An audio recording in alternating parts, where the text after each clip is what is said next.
Hi, everybody. It's Wednesday, October 16th, 2024. It's 6 o'clock in the morning, uh, Central Time. So, yeah, I'm up early because I admit it, I wake up around super early because of the RSD nonsense. It's like when the meds start wearing off, you start feeling uncomfortable and it wakes up. Uh, But yeah, please remember I am a clairvoyant, clairaudient, so everything is entertainment purposes only. The disclaimer's down in the box, along with the information for the tip jar, like through Venmo, PayPal, and the Buy Me a Coffee. So, well, actually, I do drink coffee in the morning, but then the rest of the day, it's like cream soda or water or juice. Okay, yeah. hmm Now, yesterday was kind of exciting here in town because Donald came in, and although I wasn't able to get into the um, economic club, I did get some really good footage from somebody else who sent it to me who was able to get in, and I was able to watch it, and he did hit on some really, really interesting topics that the donkeys have totally avoided. I mean, um, it's like Cammy Poop, Barry hasn't prepped her well enough. And one of the big things that people are having, like, there's a big squawk about, is that you have to realize Donald knows his stuff. He attended the Wharton School of Business, which is like one of the top business schools in America, where Cammy Poop basically, her mommy taught at medical schools. So she was bounced all over the place. So she's basically, Cammy Poop is an anchor baby for her parents. Okay? And she spent a lot of time up in Canada because her mommy was teaching up there, and then her mother went to teach at back here in the States, and Cammy ended up going to she went to how she played the race card because it's come out, and if you listen to people like what's her face and uh, listen to some of the other creators, people who have chat shows, podcasts. Yeah, her background, Cammy Poop's background has been exposed. She's primarily Indian from the subcontinent. And if you go back, watch the movie Gandhi with Ben Kingsley, and before the Raj ended in India and before the partition, yeah, people with the uh, complexion of those who are from India and that area, on all their paperwork, they were listed as colored. So, yeah, go watch the movie Gandhi with Ben Kingsley. And the part of the storyline is that how he wiped South Africa, Caucasian, went after people with a darker skin color. So, if you were from like the subcontinent, you were listed as colored, and Native Africans were considered, they used the term Negro or black. So, using that mentality of colored, and here in the States, unfortunately, for a period of time, they used the term colored to put segregation, okay? Well, Cammie played that card to her benefit, and she still is. She's still pretending to be of Africa, of majority African heritage when she's not. But she used it to get into Howard University, which is a black university, and then she of course, went through a California University law school. So we always known California is basically the land of fruit and nuts. So, but her primary education was up in Canada. And Canada has always been a country that leans towards the left. I mean, I remember back in the 70s, my dad saying, well, yeah, they're a monarchy, but England is basically a socialist country. And when you look at it with everything, it kind of is. So she was raised with a socialist mentality and education, primary education. Now, to get back on stuff. Okay, Donald had the chat with the guy from Bloomberg at the Economic Club of Chicago, and something that he did stress is the tariff issue. Well, yeah. If things are manufactured outside of the United States, and a lot of stuff especially is being made in China with slave labor, he's going to slap monster ass tariffs, which means they're going to have to pay money to be able to sell it here in the States. And one thing that's getting taken out is in Michigan, used to be the home of auto manufacturing, and then down in Ohio is where they made a lot of the tires for the vehicles. That's how we got the term Rust Belt, the states that are like to the south of all the Great Lakes. Well, Donald is now, his plan is to, because some of the auto manufacturers are going to say they started building auto factories in Mexico. And he said, no, you build a car outside of the US and you want to sell it here? No, it's not going to happen. You're going to be hit with like fines, tariffs that are like 3 times the wholesale cost of the vehicle, which means it'll bring all auto manufacturing back to the United States. And plus, he's going to tell Japan, hey, you want to sell your cars here? Well, it's like, from what I gathered and my interpretation of it, is like, if you want to sell a Japanese car, a rice burner here in the States, then you have to allow the same number of American-made vehicles to be sold in Japan. And same with the European auto manufacturers. If you want to sell your Audis, Mercedes-Benz, Volkswagens, Land Rovers, Fiat, Alfa Romeos, then you're going to have to be able to, we're going to have to be able to sell the same number of American-made vehicles over in those countries. So, yeah, that's bringing back auto manufacturing, and all the aftermarket parts and stuff will be a huge boost to the American economy. And, yeah. Yeah, it's 6 o'clock. I'm still drinking coffee.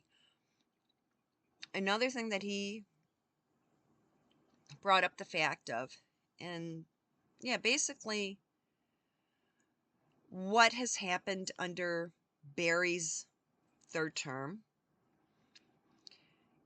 is that we know that Venezuela basically emptied their prisons and their mental health facilities and dumped all these people on the southern border of the United States.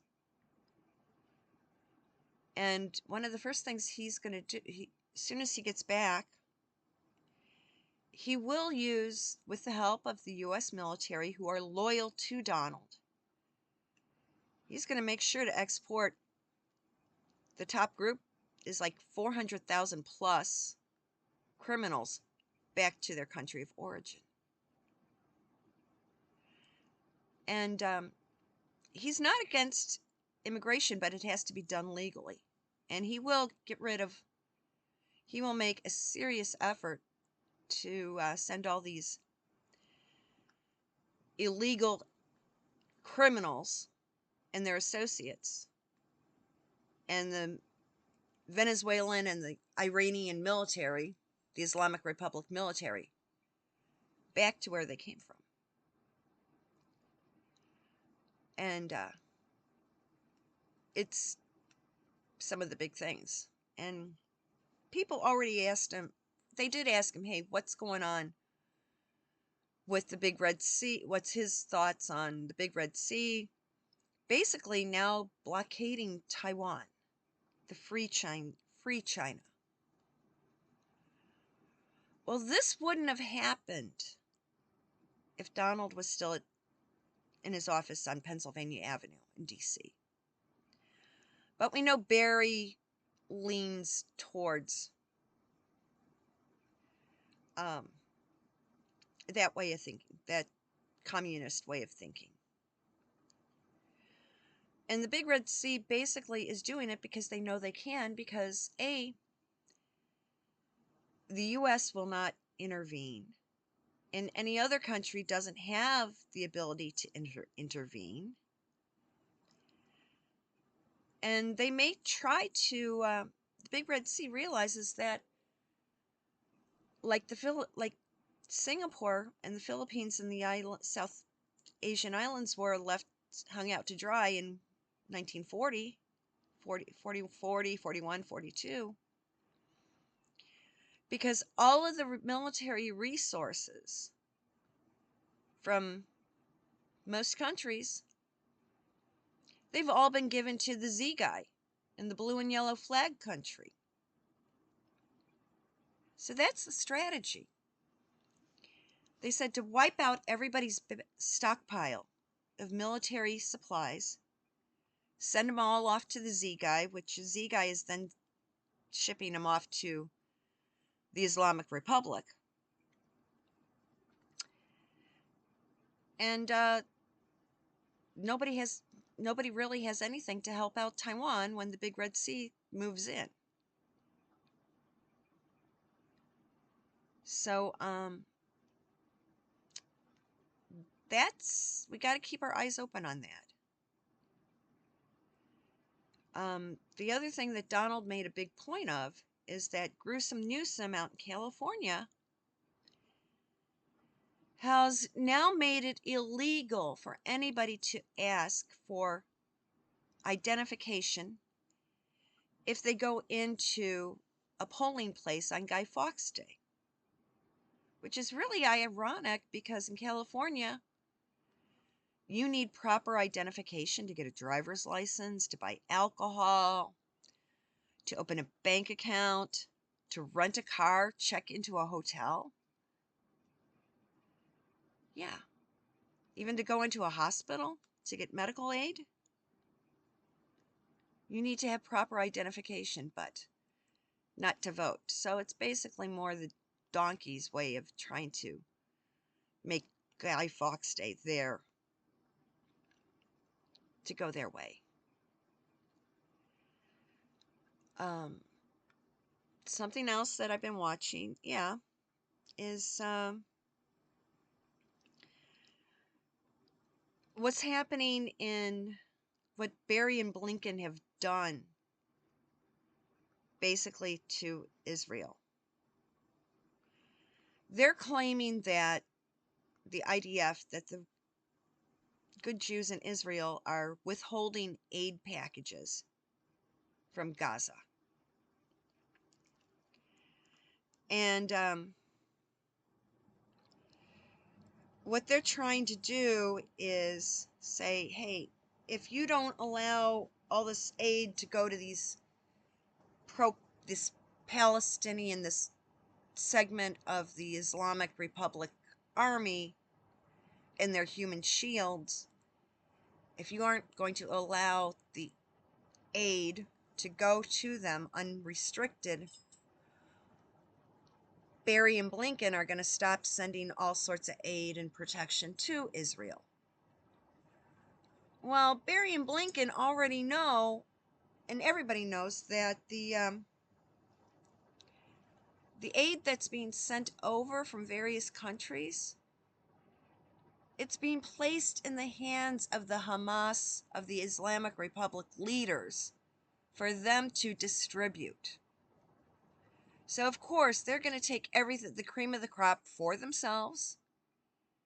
And then the leftovers they don't want, they're going to sell at sky-high prices. So basically, any aid that goes to that area doesn't make it to the suffering Palestinians. No, Barry and Blinken know it. It's all part of the game. And of course, it's like they're trying to say that Barry's third term, they have made a total mess out of the storm cleanup from Helene and the other, what is it, Milton, that blew through. But they don't care. They're procrastinating on it because as long as things are super messed up, we're like, 3 weeks away from Guy Fawkes Day? And if they don't have, like, the internal workings, like basic government stuff back up and running, and in some areas, they've suspended U.S. mail service. The Postal Service has been suspended in certain areas, which means there is going to be a shitload of fraudulent mail-in ballots coming out of the storm-damaged, ravaged areas. They're not providing. FEMA basically is doing nothing. The current government is doing nothing to help these areas out, basically so they can use the numbers of the surviving population of that area to turn those into phony blue votes. That's why there's such a delay. And of course, Cammy Poop, her idea to help the economy, instead of cracking down on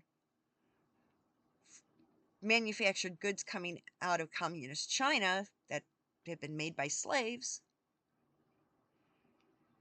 Cammy Poop again is playing, she is her pretend black card, saying, oh, what I'm going to do is give black men a $20,000 tax credit for a small business. Well, with this economy, 20 grand doesn't go that far. I mean, you can't even purchase a decent car that's large enough for a black male to do rideshare. And if you buy a car now, and if anybody has, all these warranties and insurance crap, what they've twisted is that you have to take it back to the dealership where you made the purchase, or the manufacturer's warranty is null and void, even for oil changes and windshield wiper changes. I mean, this is the economy that Barry has created. And Cammy Poop says, oh, I'll give a black men a $20,000 tax credit. $20,000. I mean, in a lot of areas, that doesn't even cover rent or mortgage payments on a residence for a year. I mean, it's whacked. Totally whacked. So, and this is, so keep your eyes out. There is going to be probably, they're going to try and do that mail-in ballot drop in certain areas of the United States on Guy Fawkes Day, so we have to be very vigilant. We're going to have to really watch. Now, something locally that I'm laughing at is that in some southern suburbs of Chicago, and these burbs are still in the Cook County, they're going to be holding a meeting for the area for it's in the Homewood Flossmoor area, Olympia Fields area of Cook County is where they're going to have this meeting. And the subject of the meeting is how to navigate and go through the FEMA stuff for storm damage. What are they planning for that area, for South Cook County? What do they have planned? What kind of quote-unquote natural destruction do they have planning to come through in that area? Something's up, and it will show up soon. But the other big thing that's been all over the news is that Lufthansa Airlines, that's basically the German airline, which Lufthansa, yeah, it's kind of like a variation of Luftwaffe, the German Air Force, because originally the pilots for that, that was how it started. It was the old military aircraft used for flying people around. They just put in seats. They used the old Luftwaffe pilots to fly the planes. And allegedly back in 2022, a bunch of Jewish passengers who were dressed in the traditional extreme Orthodox Hasidic garb were banned from the flight because they used the term, oh, they're not wearing masks, they're not following directions. Basically, it was a mass communication error. Well, they said, so they fined Luftwaffe like several $1 million. It's the biggest fine. But it's ironic, why were they flying Lufthansa anyway? Because even back in the 1970s, there was a big stink because a Lufthansa flight that had left JFK Airport in New York, all of a sudden they realized the passenger count was off. And they were like radioing back and forth. And one of the guys in air traffic control said, did you check everywhere for this passenger? And some idiot in one of the towers from somewhere made the crack, did they check the ovens? That was a big scandal back in the early 1970s. Lufthansa has always been kind of walking that fine line whenever they do see people in blatant, obvious religious identifying clothing. I wonder if they're now having to, if they cater to the radical members, followers of the Islamic Republic. I wonder if they're now having to section off, oh, women sit in this area cabin of the plane and the men sit over here. Separation of sexes when they see the women coming up in their abayas. Talking about abayas, oh gosh. Well, I know I talked about, there's been some stuff about little girls. There was that big thing about that kid in England whose family basically beat the crap out of her and she died. And the schools didn't notice it because they always had the kid dressed in the abaya style.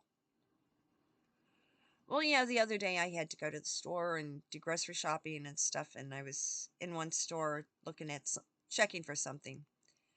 And I see these teenage girls, and they're in the niqab and the whole thing.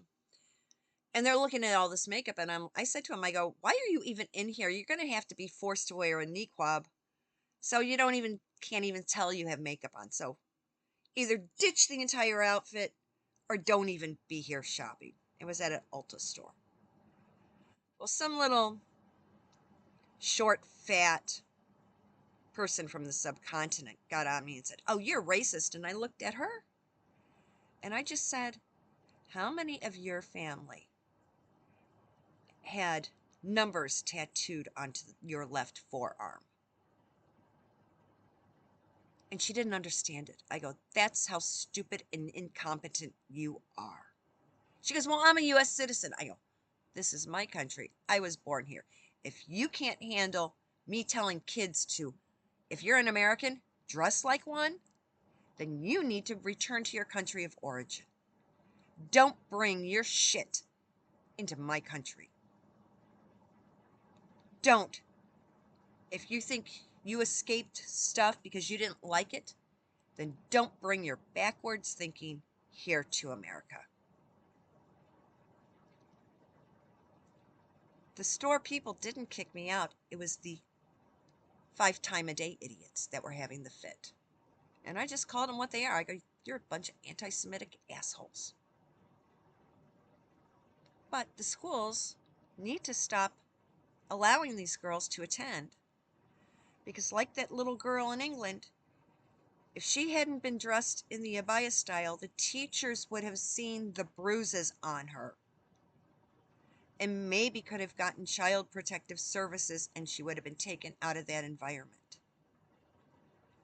We need to ban that style of clothing in every school from pre-K through 12 to make sure that young girls are not attending school, that they haven't been physically violated from below the belly button, and that they aren't covered in bruises. And that a 14-year-old is not an incubator. Yeah. We need to ban that stuff nationwide to protect these young girls so that the people, the school bus drivers, and all school personnel, if they see signs of abuse on a child,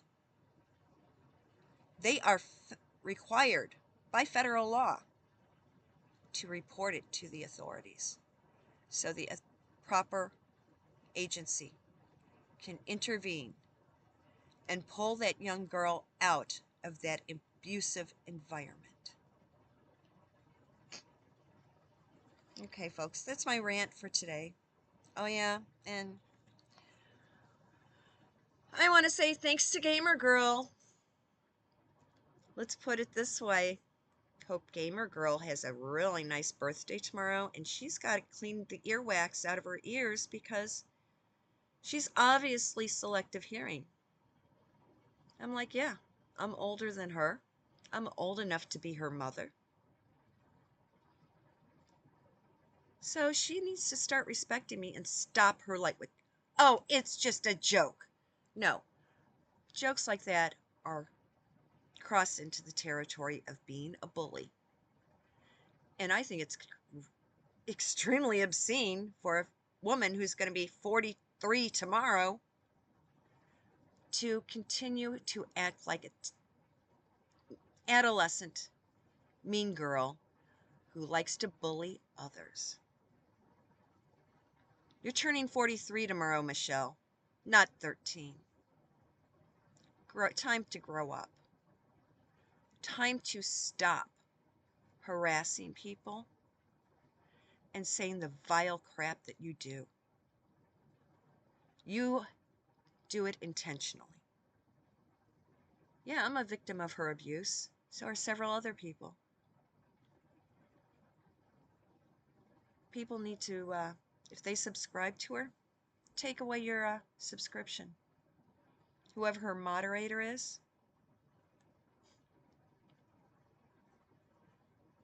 why you tolerate, why you associate yourself with her. Remember, loose shit spreads, and it's really hard to clean off someone's shoes. So yeah, uh, everyone have a great day, and go ahead and yeah, there's the stuff in the box. If you want a private reading, let me know. Shoot me an email. You can join the membership. That's basically you're paying off your readings in small increments instead of one big chunk. And yeah, it's going to be an interesting day. I've got tons of stuff to do today, and um, let's see what happens to the person I unfortunately have to share a birthday with, and I hope she decides to apologize to me and to everybody else that she has vilely insulted over the past couple of years. Let's see if she grows up, or if she's going to maintain the behavior of a 13-year-old girl. So let's see what happens tomorrow. So everyone have a great day, and I'll be catching up with you later. Bye-bye.